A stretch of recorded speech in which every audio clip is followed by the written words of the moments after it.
I'll tell you one of the scariest things I've ever experienced in my life. One of the most depressing experiences of my life. You'll be surprised. It was Hajj. Hajj, and I've only done one Hajj.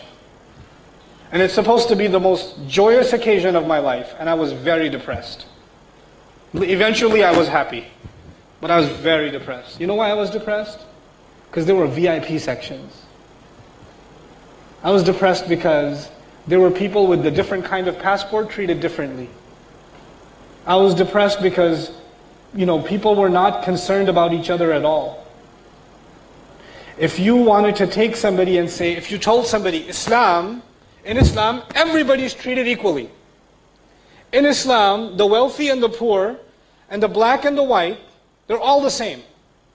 We are all slaves of Allah. That's the beauty of Islam. That's why Bilal accepted Islam. And he could stand next to Umar and pray. And I give them all that theory, and I say, let me show you Islam, and I take them to Hajj.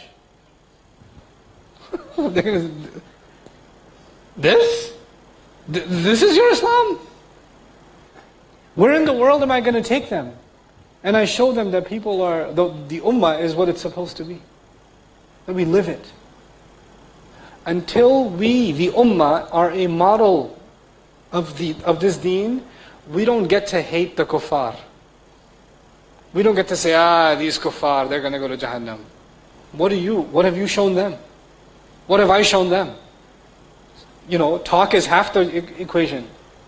The living model is the other half. That's what the prophets were. The prophets were not all talk.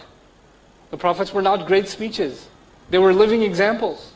Before Rasulullah sallallahu alaihi wasallam was a Rasul, what was he called by the people? As-Sadiq Al-Amin. You guys know this, right? True, honest. Is that the first qualities people know about the Muslim Ummah today? Think about that. Before the Prophet was even given the responsibility to do da'wah, he proved his credibility. That is his shahada. Because that's when he taught Islam, people said, we have to listen, he's an honest man. He's the most truthful man I know. Obviously this is the right religion. Today you find those good qualities, non-Muslims have them. Way more than the Muslims have them. It's a shame. It's a shame. And we have to be the ambassadors of those qualities. We are too obsessed with preaching Islam and not living it. When we think about da'wah. And that may be da'wah, but it's not shahada ala nas. Because the shahada means what? Witnessing.